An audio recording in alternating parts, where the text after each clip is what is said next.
Putnam County Library Lunch and Learn. Today we are joined by Megan Bilbrey, who will be talking to us about greenhouses and botany. Take it away, Megan. Hey guys, my name is Megan.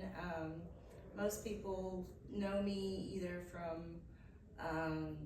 Putnam Plant Pass, the group meetings that we do in the summer months. If anybody wants to find that group, you can find it on Facebook. We do hold events, and there's always somebody, you know, with extra iris rhizomes or, you know, extra daylily bulbs or seeds or something that they're looking to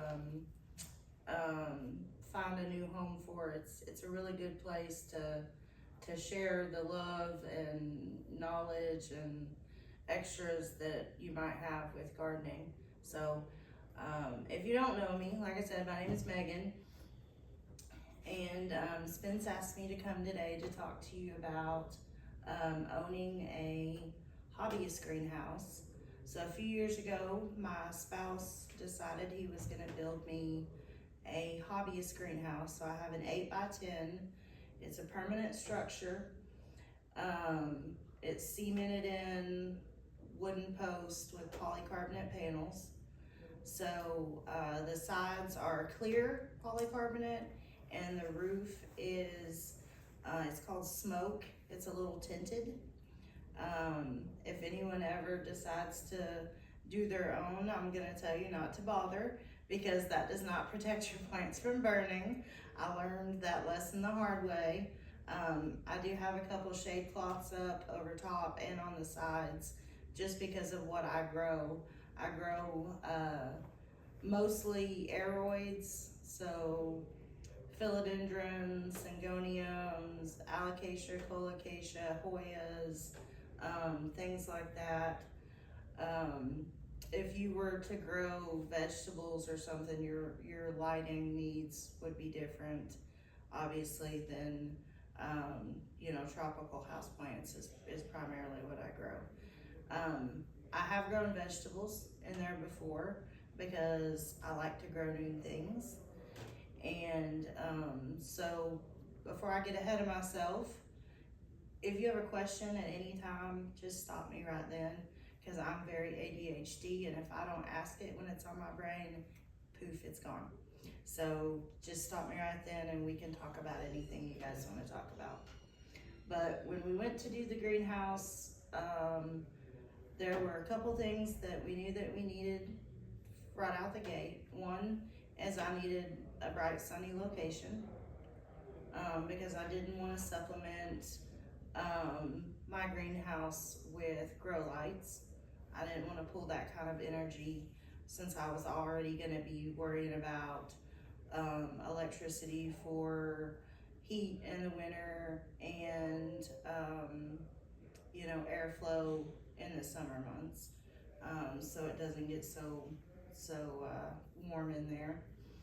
So we found our bright, sunny location. He set to build it. We set it in a location that was convenient for me to run an extension cord, which this past year we did away with that, and I now have permanent electricity in the greenhouse. And that is very important, because now I'm not flipping breakers and, you know, do I want to keep my plants warm or do I want to do laundry today? It was the kind of situation I was running into. So we now have permanent electricity out there.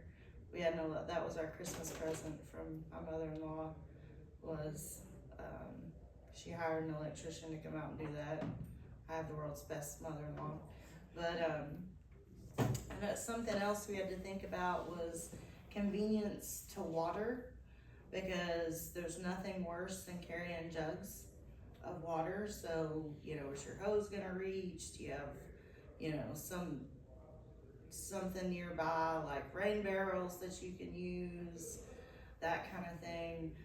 I've got several rain barrels set up, and I use them preferably over tap water out of a garden hose. But you can use either or. And then you know, some other things to consider when you're putting it in is, or if you decide if you want to put one in, is can you do the upkeep? There's so much more to growing plants, growing vegetables, growing anything that you want to grow than just sticking them in a greenhouse and hoping for the best. You know, there's a lot of like feeding schedules, there's a lot of pest control, there, you know, repotting supplies, things like that. But I'll get to more on that in a minute and talk to you guys kind of about some brands that I like that have worked well for me. And I'm kind of lazy in that department, so I find the one that works the best, that's the least amount complicated, and I kind of go with it if it's got good reviews. So, like I said, my husband built it for me a few years ago, and this past winter, the second winter in a row that we lost electricity. So I lost the entire greenhouse worth of plants, thousands of dollars worth of plants. And that's just a part of it. It's whether it's nature doing it or, you know, whether you make a mistake and over fertilize, you know, losing plants is a part of it. And I used to get really like sick when that would happen, you know, when something would happen and I would lose a plant and it was a favorite plant, or even if it wasn't a favorite plant, there's still a monetary value assigned to that because I had to purchase the plant at some point or get a cutting from somebody or trade or whatever. And so I kind of learned that losing plants is a part of it. This past winter was the hardest one that I had to go through. I lost everything. There was nothing salvageable. I do have plants that were in the house that were in basically a plant cabinet, but everything that was in the greenhouse was lost. Some of them were really old, really large. I had probably 5 Monstera albos that were mature that were, when I walked out there, black bush. They were as black as rippers. That was the hardest hit because I did get them from a friend of mine and grew them out, but there was nothing salvageable in there whatsoever. So I do have a lady that comes and helps me, that I pay her to come help me do yard work and stuff that I can't do. And so we just got a wheelbarrow and just started dumping in the wheelbarrow, and then she would take from the wheelbarrow over to the compost and clean it out. But that's a part of it. That's a part of owning, you know, a hobbyist greenhouse is you're gonna have loss, but you're also gonna have like some really cool stuff that's not gonna happen inside the house in regular humidity and, you know, bright indirect light. Like you're gonna have plants blooming that typically won't bloom in an environment inside a house. Outside of their natural environment, they're not gonna bloom. Some anthuriums are hard to get bloom. Some Hoyas are very difficult to get to bloom. But in the greenhouse environment, because you're able to keep your humidity up so high, you're able to mimic their environment, their natural environment so closely that you get to see things that you wouldn't normally get to see. You know, plants growing up. My greenhouse, like I said, is wood structured with polycarbonate panels. So I have a lot of plants grow into the wood. They will, my shelves are all wood, the posts are all wood, and they will take and throw aerial roots and climb up the wall. I do have a moss wall structure in my greenhouse that I've toyed around with, and several trailing plants are normally climbing plants actually. So I've had heartleaf philodendron growing up a 2-foot section all the way up the side of the inside of my greenhouse. Albo epipinatum, I had one of those growing up, and I just kind of play with it. I just kind of toy with it. I toy with propagations and different kind of methods for propagating in there. Does anybody in here like to propagate? I'm one of those. If I have one plant, I can make it into 2 plants. So I don't usually propagate in dirt except for in the summer months in the greenhouse, because I'll forget about it and it will die. But with the humidity being so high in there in the warmer months, you can propagate anything in dirt, whether it be rose bushes or any of the tropicals that I like to grow. You can pretty much propagate anything in there, and I do try it. In the house, I tend to propagate with water. It's easier. I can see what the roots are doing. I'm not big on moss or pure light combinations. You have to kind of hover over those a little bit more. So,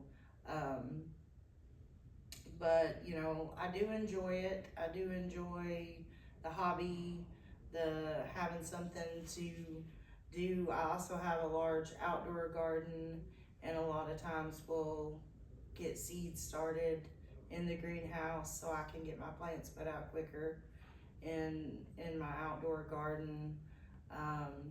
If I'm trying to size up a plant, if I'm trying to get it to grow faster, I will put it in the greenhouse because the environment is much better than what it is in my house.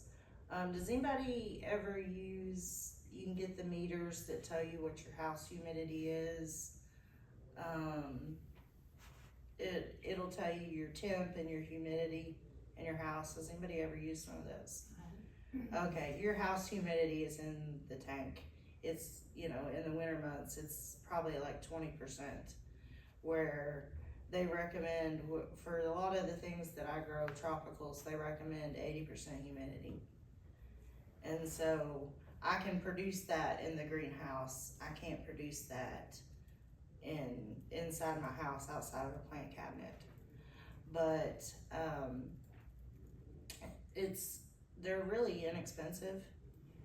And if you ever want to toy around with, trying to get aerial roots to grow stronger, quicker, plant growth to go stronger and quicker, it's kind of interesting if you want to pick one up. They're about $30 on Amazon, and you can do things to increase your humidity in the house.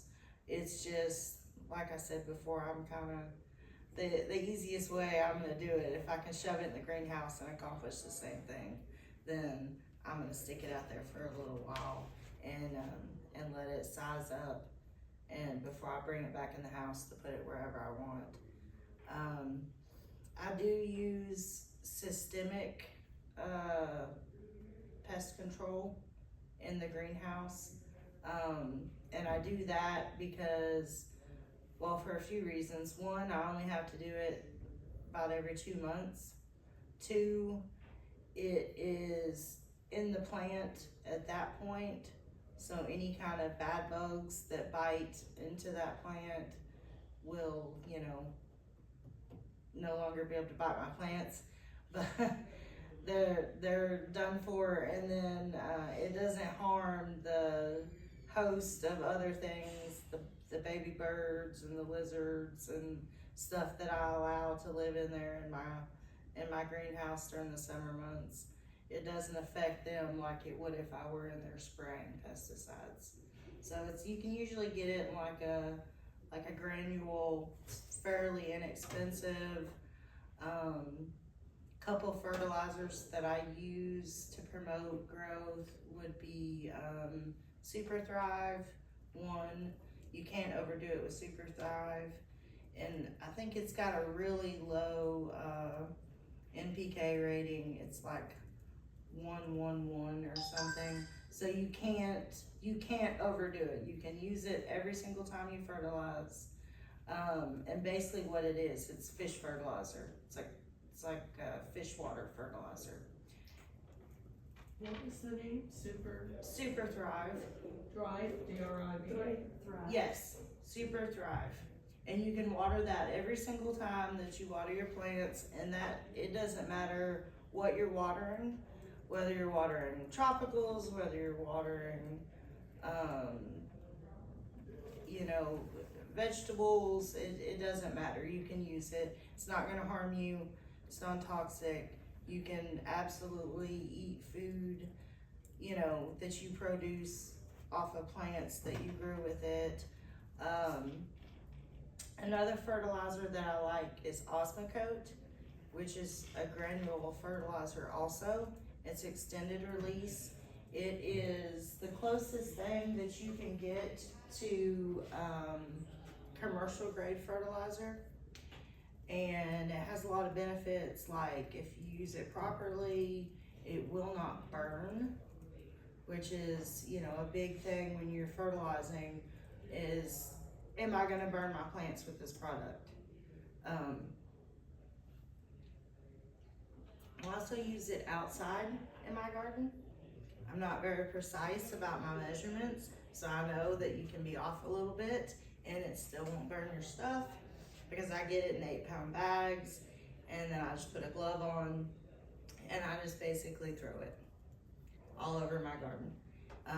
I do that inside the greenhouse. I do that in my plants outdoors. It doesn't matter if it's rose bushes, any kind of ornamental shrub, it's gonna benefit. And then my house plants that are inside, obviously I don't just throw fertilizer everywhere in there, but I'm a little more precise with my application when I'm inside, but I put it in absolutely everything.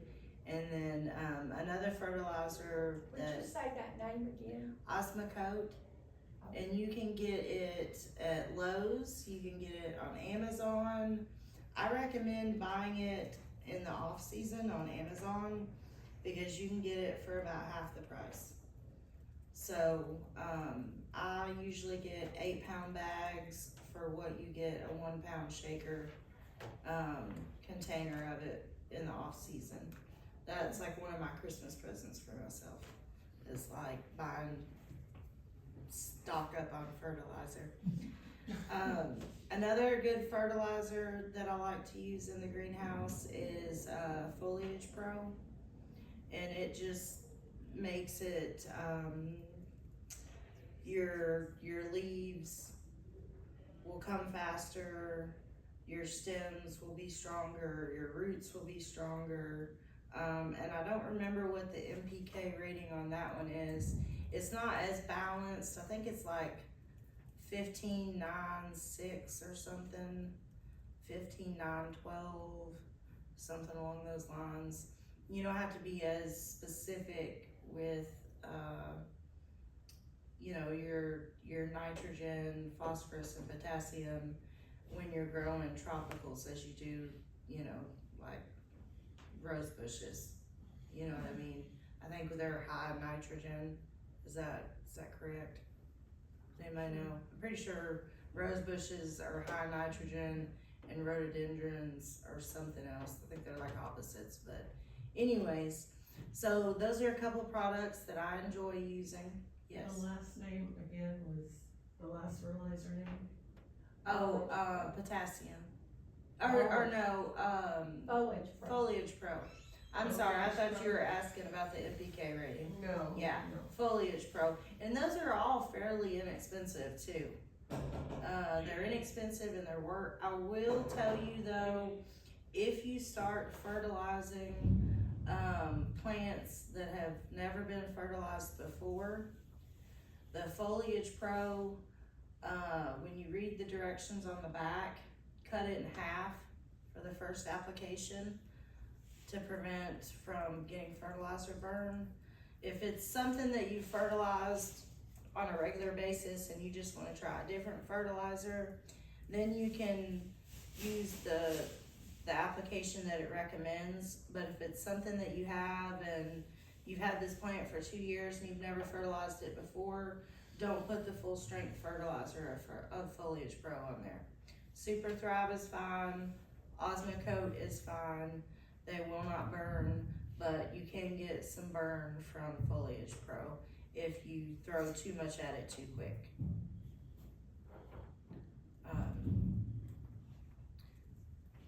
Does anybody have any questions? I feel like I'm kind of maybe just rambling a little bit. I don't want to throw too much out there at you. Does anybody have any questions about what I prefer to grow? Any comments about what y'all prefer to grow? No? Yes? Where do you recommend getting your plants? Or you started from seeds? That is an excellent question. If I am dealing with outdoor plants, I prefer to grow from seed. It's a lot more cheaper. You can get a pack of seeds for, $3 at Walmart. You can get a pack of bulbs for a couple bucks at Walmart, which all good Walmart did just mark down all their bulbs like 3 days ago. I'm just saying, I may have planted a lot of stuff. I bought like 2 bags full of bulbs. But if you have the time, and there's nothing greater than going to the nursery and buying everything that you want in there and coming out and loading your car down. I get it. But it's a lot cheaper, and I kind of feel like if I can save money on this plant, then there's another plant I can get later on. I saved money. It's girl plant math, right? Right. And so, bulbs, if it's something more specialty item, I have had to buy things off of like Etsy, or there's a couple websites that I like to use. I am lucky enough to have a friend that lives in Columbia, Tennessee, that imports. So she imports from a couple different places actually. She imports from, you name it, Borneo. She imports from a couple places in South America. She imports, and she's actually from Thailand, from, you name it, she has went there. And I've been there when she's received her plants, and I've helped her unpackage them, and it's like Christmas. It is like the greatest thing. There is a process that she has to go through with like pesticides and stuff once they come in to make sure they're safe and don't have any bugs or anything on them. But if it's a tropical houseplant that I'm looking for, I typically get it from her. And sometimes I'll shop around on Etsy, or I'll find a friend that has one. But usually I hit my friend up and I'm like, hey, you got any whatever? And it takes 1 day to get here in shipping, so it's pretty immediate gratification, and then I don't have to wait very long. And I know it's from a trusted source, her prices are amazing, and I don't have to worry about getting shipped something with bugs. That's like my fear with everything I do in gardening is the bugs. Not regular, bugs, but like mealy bugs and aphids and stuff like that. Does anybody do an outside garden? Attempting it. You're attempting one? Do you do an outside garden? Attempting. So there is a product that I use outside, and it's called Backyard Cutter. And you spray it using your garden hose. I will say you need to spray it about dusk. That way it doesn't affect your pollinators. Because I try to plant things outdoors to encourage, you know, the butterflies and the bees and stuff on my property. So if you do it at dusk or at dark, it will keep the bad things that you want off of your bugs, off of your plants, off of them, and it lasts for a couple of months.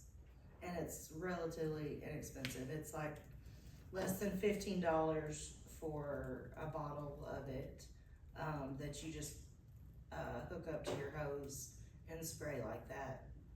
And my favorite part about it is it keeps stink bugs away. Stink bugs are my enemy. I hate them I would rather have every plant I own covered in mealy bugs than to have to deal with stink bugs ever again in life. I would take that as a toss, you know, Yes. as a trade-off. I hate stink bugs.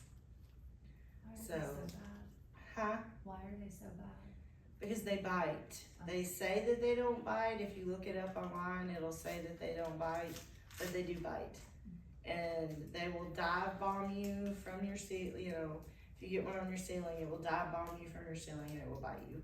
And they freak me out because they're icky looking and they bite and then they stink if you squish them yeah. But normal bugs, I'm good and I don't want to kill the beneficial bugs. But yeah, it keeps stink bugs out of your yard. You can thank me later. So I was gonna try to bring some plants today to show you guys, but I'm in the process of rebuilding back my collection. We will have a meeting later on in the summer that will be at my house, and I allow everybody to go through my greenhouse, and if there's anything interesting that's in my house, I'll bring it out and show those off.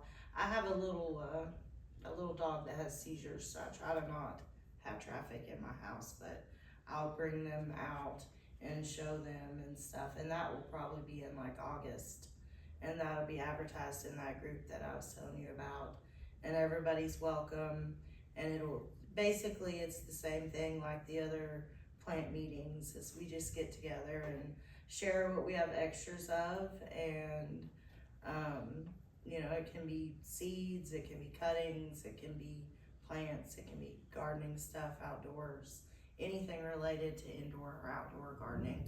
We get together and we share, and when we do the one at my house, that way people can tour the greenhouse and check things out in there, and everyone's welcome. So if you're not in that group, join the group, because then you'll see the reminders.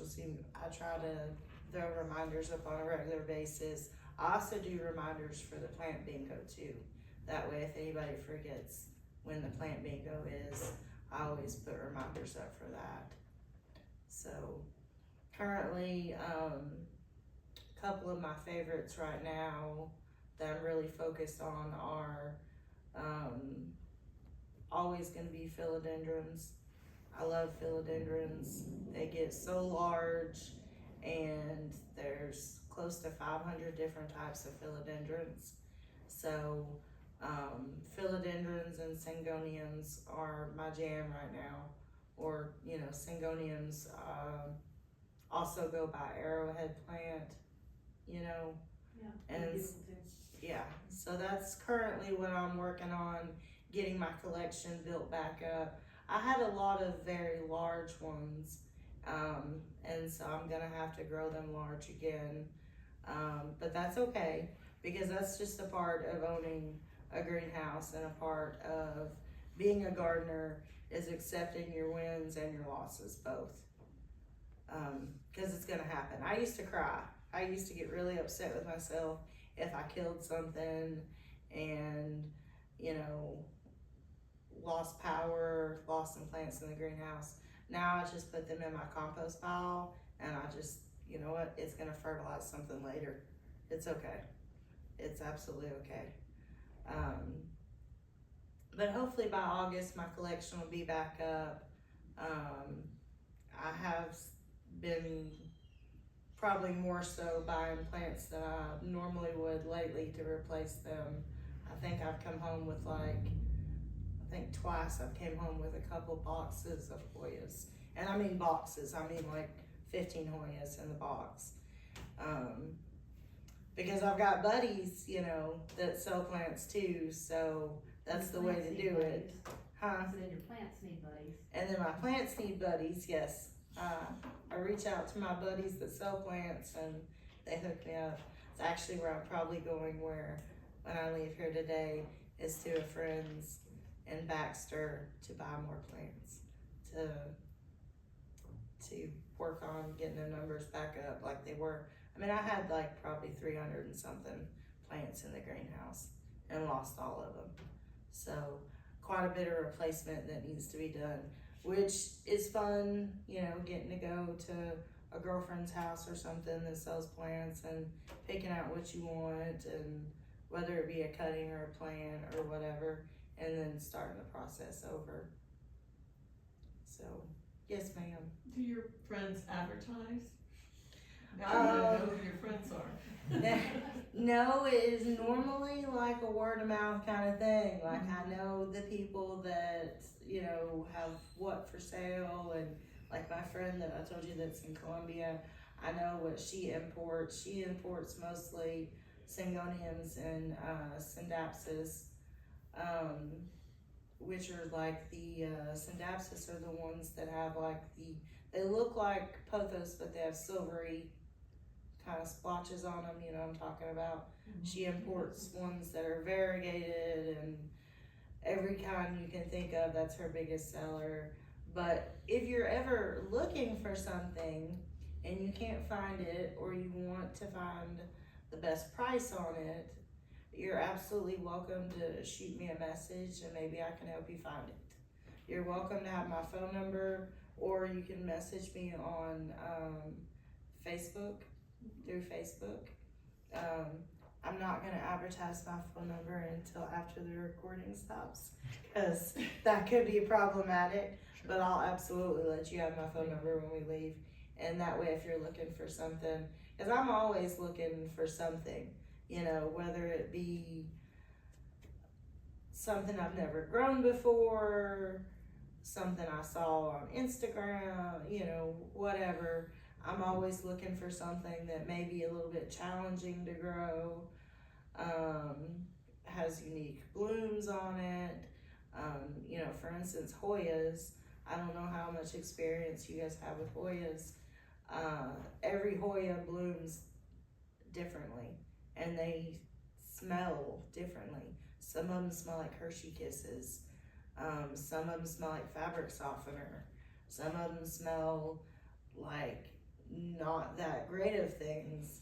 I had one that I can't explain it, but it was not a very nice smell. But I enjoy that. I enjoy growing different Hoyas.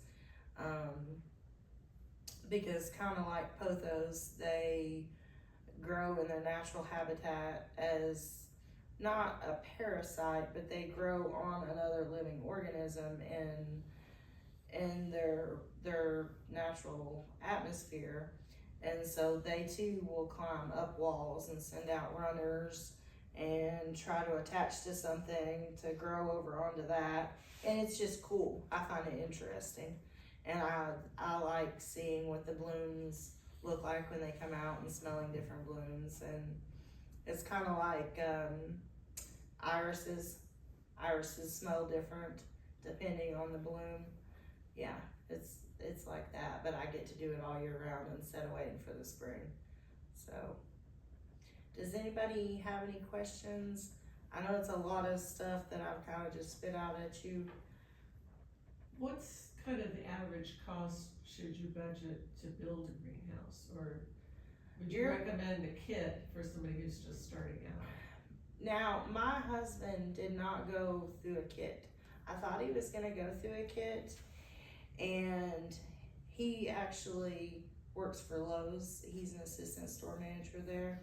So he probably has a little bit more knowledge about building and stuff like that than the average person, way more than I do. I couldn't tell you the first thing about starting a building, but he just went and got the supplies and did it without a kit, and I'm in love. If if you were gonna do one and you don't have that extra knowledge about building, I would go with a kit. I would steer away from ones that have kind of a flimsy structure to them, you know, the poles that you put together, and they come with like the pre-sized plastic that goes over top. I've been there. You're gonna have a hard time in the winter heating them. It's just not enough insulation basically in Tennessee to have one. I did have one, lost everything I put in it too, because I started there, and that was how we kind of got to where my husband built his. I think it cost about $3,000 when everything was said and done.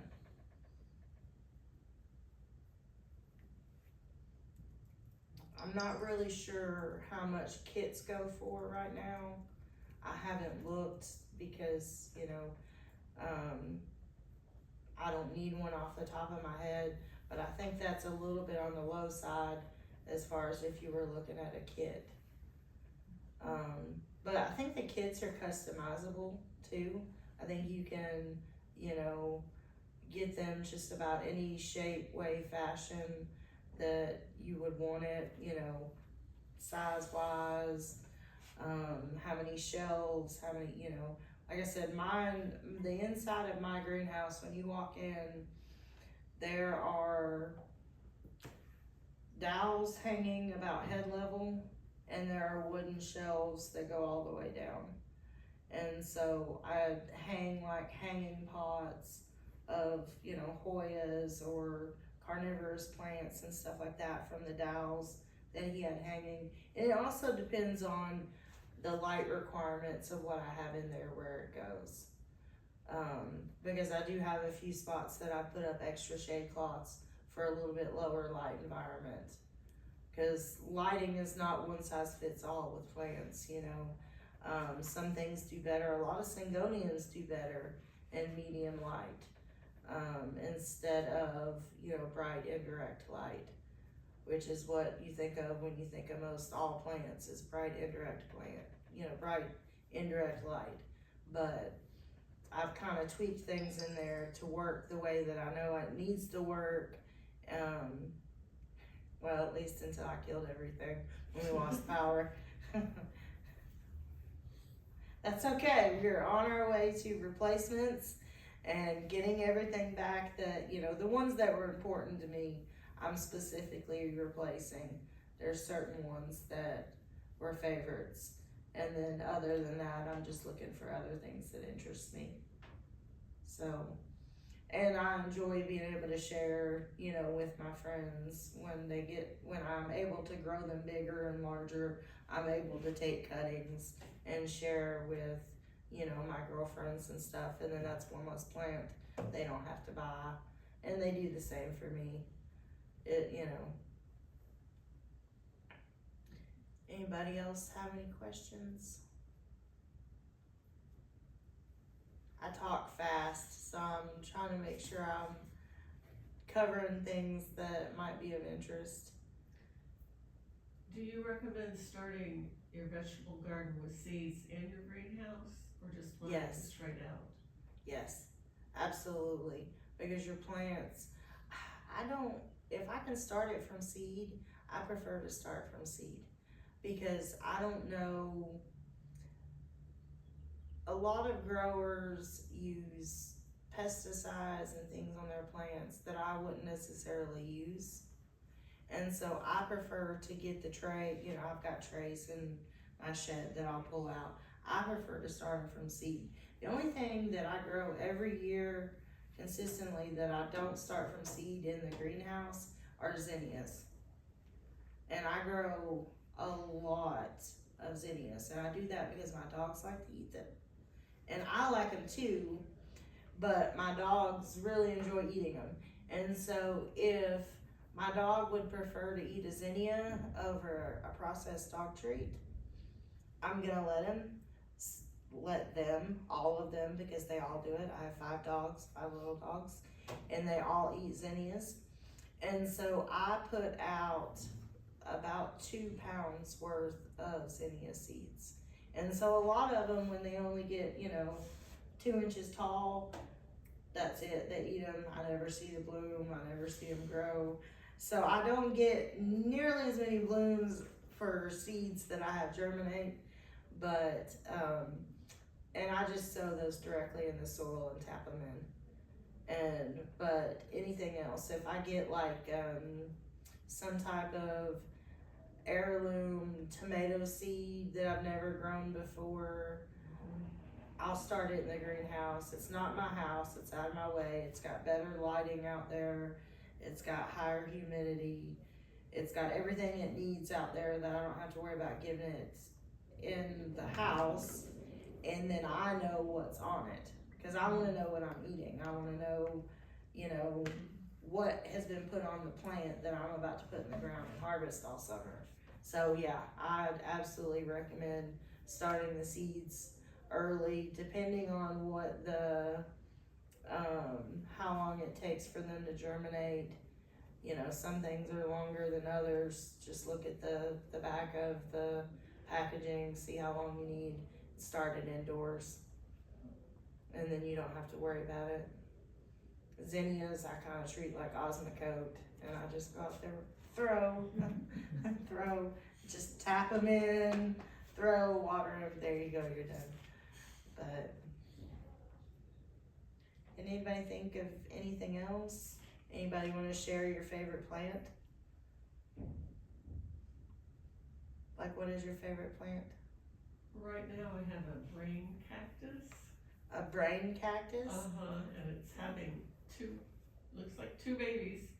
It's a very odd, it looks like a coral in the ocean. I bought it at Lowe's several years ago, just And because it's- I'd never heard of it or seen any plant like it. It looked Has it- artificial. Has it bloomed yet? This year, it's got a stem, like 3 stems sticking off of one side, and I looked at it the other day, and it's got little coil, it's wavy like that, and it's got 2 big bumps on it, like it's growing. Do they look hairy? Do they look fuzzy? No. Okay. It's a very solid kind of plant. I rarely do anything with No, it. the blooms. Oh, the- no, it's the not a bloom, coming it's off. a leaf. It's It's got a leaf that's sticking off the back of it, which made me, first time, I've had it probably 7 years, oh wow. and this is the first time, it's not that convoluted, it's wavy like this, looks like a fan almost. Oh. But it's similar to that in structure, and it's got 2, I don't know what to do with them, I'm just watching them grow to one edge. It's a very odd looking plant, That's cool. but it's fascinating. Yeah, absolutely. I used to keep a lot of cacti, and then I had one that I had brought back from North Carolina or South Carolina one, and I stepped on it, and it was a very spiny cactus. Ooh. I misstepped, and I had it sitting outside my greenhouse, and I stepped on it, and it went into my foot through my sandal, and I got rid of every cactus I had the day after. I said, never again, we're not doing this. I am too clumsy, this isn't happening. What about you? What's your favorite plant right now? I've got some ivies that I really enjoy, but the alocasia is that one that kind of looks like an elephant's ear, but smaller. Yeah. I really want to get one of those and try to like those. It's just, they've got some at Walmart right now, and all good. They're reasonably priced. And they've got some on clearance. That's my specialty in the summer months, is I grow them, there's certain ones that I'm kind of, my favorites that I order every year. See, sometimes they come back, sometimes they don't, but I try to get about 2 different varieties of elephant ears, because that's what the common name for them is, elephant ears. But I try to get about 2 different alocasia and colocasia varieties going every year in my garden. And it's very tropical, and I've got, hardy banana plants back there. It's like a fenced in area, so my dogs can't go anywhere, but it's very tropical feeling. And so It's beautiful. it's a lot of work, but thank you. It is. What about you? What's your favorite? Right now, we've just been doing more, like stuff that we can eat, trying to grow seedlings. So we have a dark opal basil that is really Ooh. pretty. It's like a purple sort of color, but they're just That's little nice. right now, so. You're just what? They're just little right now. Yeah, but think about when they get big. I love fresh herbs. Yeah, cooking with them or cooking with, fresh green onions and stuff. I love it. The taste is so, it's night and day from, whatever processed, whatever that you get, at the grocery store. So, I wanna ask you, I just wanna comment, that's what okay. I had zinnias that were volunteers last year. Uh-huh. They grew to over 5 feet tall. Yeah. I've never seen anything like that. As long as you keep them watered, they will grow and grow and grow. And I love when they get that tall. And I love my backyard, my greenhouse, whatever. That's my happy place, where I go. There's some varieties that don't get that tall, but some of them get very large. My only problem with zinnias is I end up getting, towards the end of the season, I end up getting powdery mildew on them. Yeah. And so I have to spray for that. Sometimes I'm just like, it's August, I'm over it. I've watered, I've fed you guys, I've done everything, I've put pesticides and antifungals on you guys. You're just gonna have to be survival of the fittest because it's August. And I'm not doing We no had a more. big windstorm in August and it, Just knocked them over. yeah. Yeah, sunflowers are the same way too, as far as, if anybody has little dogs, you can plant them and let your dogs eat them too. I might as well let them have something because they're gonna destroy the backyard. They're going to.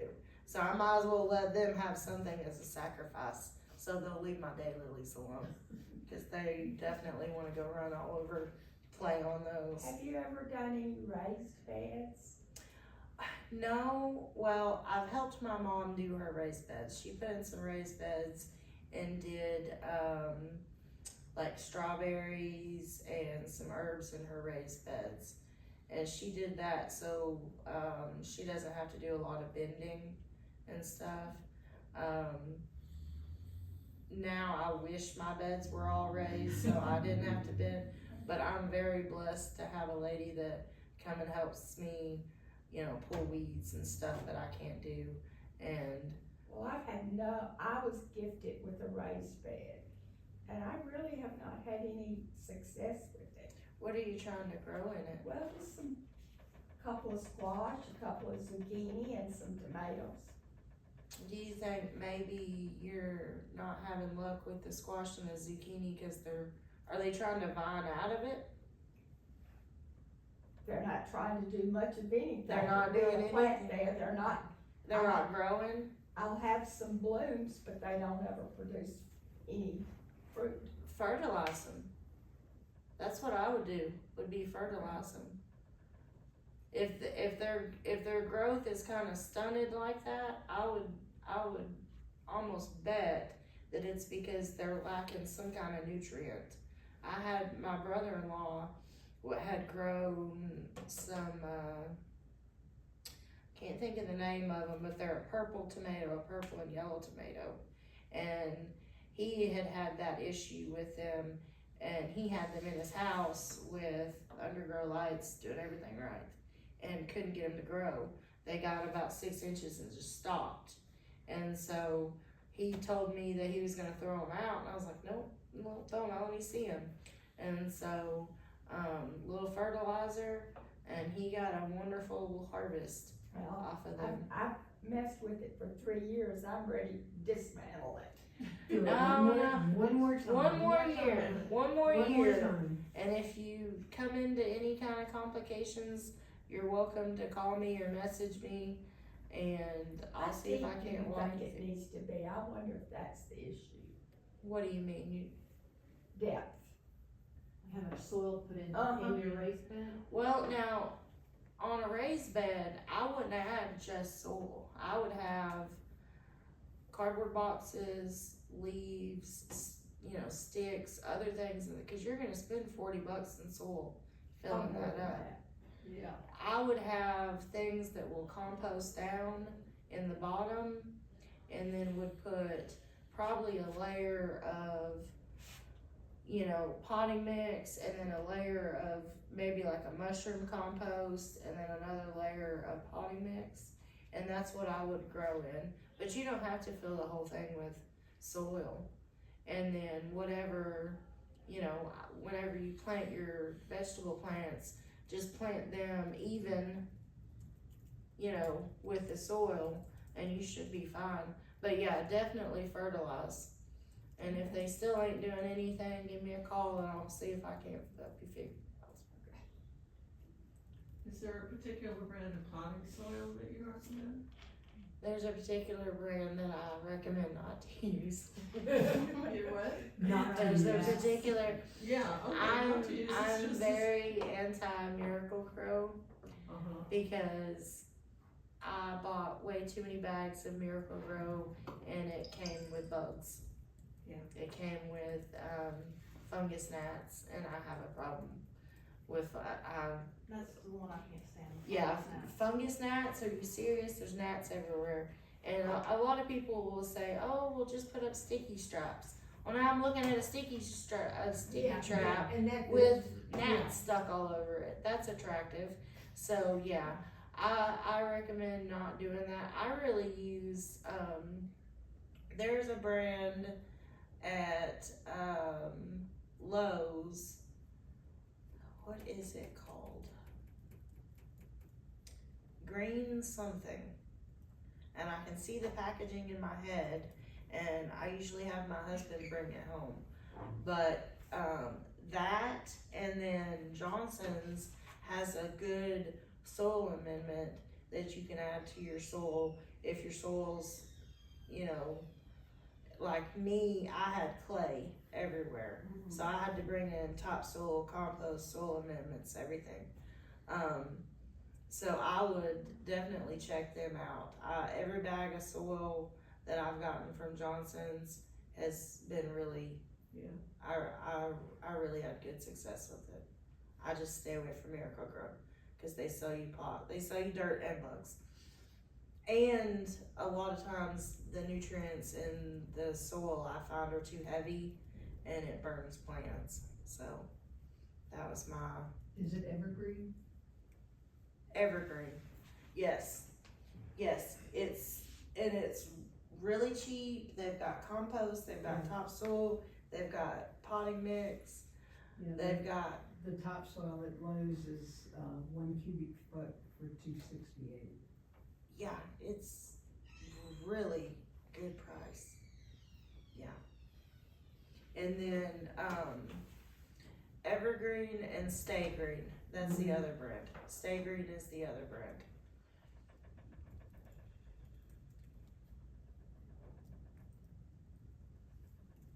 Okay. Sorry, I probably shouldn't make my dig at Miracle-Gro, but how else are you gonna know if I don't, I've just had very, Well, you're Bad. passing on your experience. you know, Yeah. That's important. very bad experience with them. And a lot of things that require like more chunky mixes, I will just buy orchid bark and perlite straight off Amazon. So if you've got like say like a monstera or alocasias, they have to have a more chunky, more well draining soil. I just buy it off of Amazon and have it shipped to me. You can have just straight orchid bark shipped to you and straight perlite. Is that kind of the same as those like Leica balls? I saw something. Leca? Yeah. Leca is usually used in hydroponic. I don't grow anything in water. I will root it in water, but I grow everything in dirt. See, the one I saw on Facebook or one of those reels, it looked like they were using those balls as if it was potting soil in like a little container for like a house plant. And I'm thinking, I've never They're seen that, so they're like little clay terracotta balls, and a lot of times they use them. They'll put the plant in, put the leca in, and then add water, and then so they'll use water instead of water and leca instead of potting mix. so then how would they get the nutrients? You have to feed, Oh, because you know your plants get nutrients from the dirt that they're in. Right. That's why the dirt that they're in is so important. Fox Farm is another wonderful soil. I use it as my base for my indoor plants. It is kind of pricey, but it is worth it. My outdoor plants, I use Stay Green and Evergreen, but you're not getting any nutrients unless you add a liquid fertilizer. It's a lot of upkeep to grow things in leca or perlite. Yeah, I just want some dirt. I just, my fingernails, they're looking a little rough because I, was out in it yesterday. I just want my stuff to be in dirt. That way, if it's a while before I can fertilize for whatever reason, I know my plants are still getting something out of their environment. I never used it, I'm just kind of curious about. It's a pain in the rear. Well, then I'll It is. make note of Cro- that. Cross that off the list. Cross that off the We'll list. try that. Yes, ma'am. Megan, what's your opinion of coconut bark? I see that advertised now on my phone a lot. Like coconut chips, Well, they're coconut. like bricks, like. They're like a this, brick, and then you walk break them them, apart. They break apart and expand. Is it coconut core or coconut chips? Because coconut core is like a powder. No, this isn't a powder, it's This like is a the- brick. It's like it turns into a powder. No, it turns into, it looks like soil when it. It looks like soil. Yeah, you can use that, absolutely, but depending on what you're growing, if you're using it for like seed starting, it's fine. But if you're growing, anything that needs well draining soil, that's not gonna work, cause it's too dense. It gets dense, cause It's it's, very dense. okay. And so, they also have the blocks that are the actual coconut chips, which looks like the bark that you would grow orchids in, Mm-hmm. and that's okay to add as a soil amendment. Mm-hmm. I add cocoa chips, I add perlite, sometimes I add sand, I add activated horticulture charcoal, I add worm castings. So basically I'll get all the things, and then I have a bucket where I have pre-mixed soil ready to go. So if I need to repot something, I don't even measure it anymore. I just kind of eyeball it and throw all my stuff in and mix it up, and that's what I pot. But that's what most of the things that I grow calls for. Because they're in the aroid family and they all call for well draining soil. So, this and all of that helps. And then the worm castings and the activated charcoal works as fertilizer. So, but you can use it to start seeds. I've got a bunch of seeds that I'll be spending my afternoon starting today. After I go look at some plants. She's in town, she's gotta go look at. I gotta do it. This is just an ad for the, Saturday, the, Master Gardeners are having a plant sale. Up here in Putnam County, yeah. At the fairgrounds from 8 to 2, I think. Yeah, I'll Early in the definitely be morning. there. I like to go early because the selection, Okay. but I also like to go late because then they're like, I will Prices drop. absolutely sell you 15 iris rhizomes for $2. And I'm like, sold. Absolutely. That's where I used to have, when I moved, I guess I didn't get them, but I used to have some little kind of copper colored dwarf iris rhizomes. They only got about that big, and they were bearded irises, and they were gorgeous. And that's how I got them. I've got like 15 of them. Paid like $2 for them. So yeah, everything around my house is blooming. It's kind of a bit much. I don't know why my husband puts up with it, but he does, and he brings home plants and plant stuff and whatever from work. He knows it makes you happy. Because he knows it makes me happy. Yes, he's a good husband. He puts up with all the plants in the house, the plants in the greenhouse, the plants in the backyard. He puts up with every bit of it and never says a word. My sink is full of plants right now. And when he left for work, he just kind of looked over and was like, okay, and then he just left. Guys, is there anything else I can maybe tell you about? I tried to cover everything, but I am a little ADHD. So if there's nothing else and no more questions, I'll wrap it up and we'll get out of here. Thank you so much. Yeah, Thanks, you're Megan. welcome. Thank you.